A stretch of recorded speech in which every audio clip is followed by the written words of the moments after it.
There are some silences that speak louder than any headline ever could.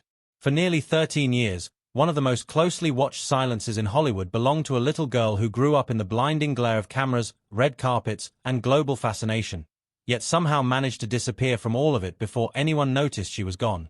That little girl was Sue Cruz. And now, at 19 years old, she is no longer a little girl. She is a young woman who has looked the world squarely in the eye and, without a single press conference or carefully worded statement, told everyone exactly who she is and exactly who she has chosen to become. The world is paying attention. And what it is discovering is far more profound, far more moving, and far more human than any tabloid story ever captured. To understand where Sue is today, you have to go back to where she began. April 18, 2006. A spring morning in Santa Monica, California. Sue Cruz was born into a world that had already decided she was extraordinary before she ever took her first breath. Her parents, Tom Cruise and Katie Holmes, were perhaps the most talked-about couple on the planet at that time.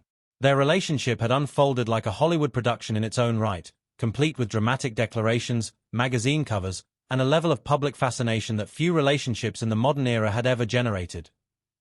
But behind the spectacle of her arrival, the circumstances surrounding Sue's birth were far more complicated than the glowing press coverage suggested. Katie Holmes, then 27 years old, was navigating not just the physical demands of labor but the religious and organizational expectations that had become an inseparable part of her life since joining the Church of Scientology. The doctrine of silent birth, a practice in which mothers are expected to labor without vocalizing pain, was observed. By multiple accounts, the atmosphere in that delivery room was less celebratory and more controlled, less intimate and more institutional. For a young mother bringing her first child into the world, it was a beginning wrapped in rules she had not written for herself. Tom Cruise, by contrast, appeared entirely in his element. He was at the height of his global fame. Mission Impossible films were printing money. He was considered one of the most powerful men in Hollywood. He held his daughter and, by all photographic evidence from those early years, he appeared genuinely enchanted by her. The family presented a picture of happiness. Beautiful homes, private travel, the best of everything money and influence could provide, and for a time, at least on the surface, that picture held. Sue's early childhood was shaped by extraordinary privilege and, simultaneously, by an invisible tension that only the adults around her truly understood. Katie Holmes's parents were reportedly uneasy from the start, concerned about the influence of Scientology in their daughter's life and, by extension, in young Sue's upbringing. Friends who knew Katie during those years described a woman who was rarely alone, always accompanied by individuals connected to the church, monitored in ways that felt less like support and more like supervision. Katie herself has never spoken about those years in explicit detail. She has maintained a dignified silence on the specifics, choosing carefully worded responses whenever journalists pushed her toward the edge of what she was willing to reveal. But the picture that emerged over time, pieced together from court documents, testimonies of people who were present, and the simple logic of the choices she eventually made, was one of a woman who recognized her situation with growing clarity and began, very quietly and very deliberately, planning a way out. What she was planning would ultimately require the kind of courage that does not announce itself loudly. It required patience. It required sacrifice. And it required her to accept that the cost of her daughter's freedom might be everything she had built in her adult life. June 2012. Sue Cruz was 6 years old. In the weeks leading up to Tom Cruise's 50th birthday, while he was in Iceland filming the science fiction film Oblivion, Katie Holmes made her move. She had changed phones. She had spoken to trusted lawyers. She had chosen New York as her legal battleground because she understood that the state's family court system would prioritize a child's stability in ways that favored her position. She had planned this with a level of strategic precision that would later stun even seasoned legal observers. Tom Cruise reportedly learned about the divorce filing the same way millions of ordinary people did. Through the news. For a man who had spent the better part of 3 decades controlling his public narrative with meticulous care, the humiliation of that moment must have been extraordinary. The divorce was finalized with stunning speed. Within 11 days of filing, the terms were settled. Katie would have full custody of Sue. Tom would pay substantial child support and cover educational and medical expenses. On paper, it was efficient, clean, almost surgical. But for a 6-year-old child who did not have access to court documents or legal strategy, none of that context existed. What existed was a father who had been there, and then was not. A house that had been full, and then was quiet. A life that had felt, in its own unusual way, stable, and then suddenly, incomprehensibly, it wasn't. Katie and Sui left Los Angeles almost immediately.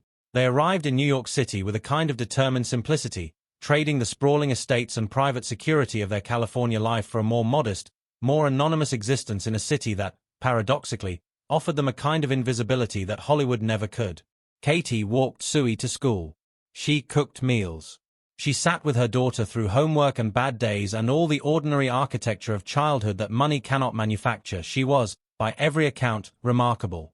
But there was one thing even Katie Holmes, with all her strength and all her love, could not give her daughter.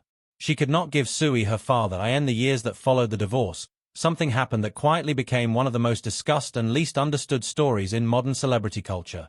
Tom Cruise, the man who had held Sui up for cameras with evident pride, the man who had walked beside her on New York sidewalks in photographs that had once melted the internet, effectively disappeared from her life. Reports surfaced in 2013 suggesting he had seen Sui only once following the divorce. After that, confirmed contact became so rare as to be functionally non-existent. No photographs. No public appearances together. No birthday posts on social media. Nothing. The world speculated endlessly about why. Former members of the Church of Scientology offered explanations rooted in the organization's doctrine regarding individuals who have left or who are considered antagonistic to the Church. The term used within Scientology for such individuals is a loaded one, and the implications for family relationships, according to multiple former members who have spoken publicly over the years, can be profound and painful. Katie Holmes, by choosing to leave both the marriage and the church simultaneously, had placed herself in a category that, according to those accounts, made continued close contact complicated at best and forbidden at worst. Whether that explanation fully accounts for more than a decade of distance, only Tom Cruise truly knows. He has not explained it publicly. He has not addressed it with any meaningful directness. He has continued making films, performing increasingly dangerous stunts, commanding enormous fees, and occupying the highest levels of Hollywood's ecosystem, all while his daughter grew up in a city 2,000 miles from where he worked. Sui grew up watching her father the way the rest of the world did. On screens. In trailers. On the covers of magazines she passed in bookstores and airports. She saw him hanging from the exterior of an aircraft as it took off. She saw him sprinting through the narrow streets of European cities. She saw him do things that made audiences gasp in theaters. And every time she saw his face, it must have carried a complexity of emotion that no child should have to navigate alone. She did navigate it, though, quietly and with a self-possession that becomes more impressive the more you understand what she was carrying.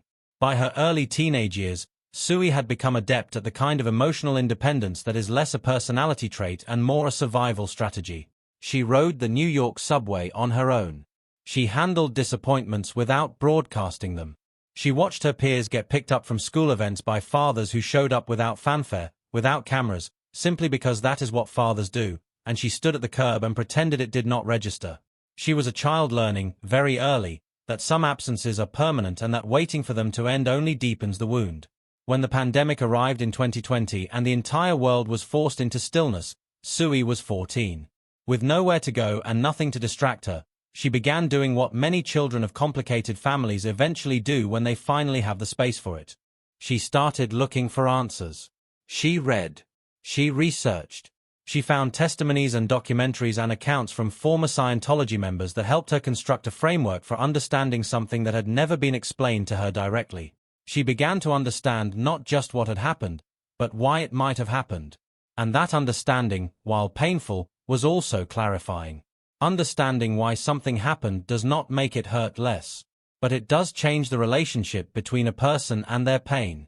It moves it from something that feels personal and mysterious to something that feels systemic and explicable. For Sui, that shift mattered. It did not erase the loss, but it changed what the loss meant. She turned 18 on April 18, 2024. Exactly 18 years after that carefully controlled delivery room in Santa Monica.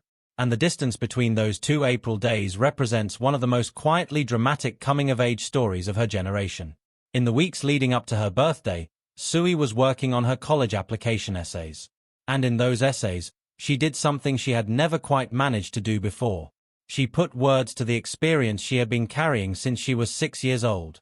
She wrote, according to those who have described the content of those documents, with a vulnerability and a precision that distinguished her voice immediately. She wrote about growing up in the shape of someone's absence. About learning to build an identity not around what you were given but around what you chose. About the strange and specific grief of losing someone who is still alive and famous and visible everywhere except in your actual life. She did not name her father directly. She did not need to. The entire world understood exactly who and what she was describing. But the point was not to make a statement about Tom Cruise. The point was to claim her own story for the first time. To be the author of her own experience rather than a footnote in someone else's narrative. That distinction matters enormously. For most of her life, Sui Cruise had existed in the public consciousness primarily in relation to two other people. Now, for the first time, she was writing herself into existence on her own terms. On May 17, 2024, she took the next step. She legally changed her name. She became Sui Noel Holmes. The middle name was her mother's, chosen as an explicit tribute to the woman who had carried her through every difficult year. The surname was her mother's, chosen as an equally explicit declaration about where she placed her sense of belonging, her sense of home, and her sense of self.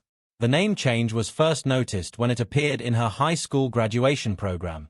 Then it appeared on the cast list for a production of the Addams Family musical in which she performed.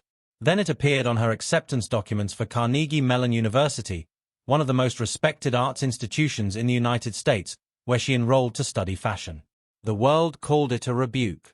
Journalists called it a statement. Social media called it everything from brave to heartbreaking to inevitable. But Sui herself, through the choices that followed, made clear that it was none of those dramatic things. It was simply a decision. A quiet, deliberate, personal decision made by a young woman who had spent enough of her life being defined by a name she had not chosen and was finally, legally and emotionally old enough to choose differently.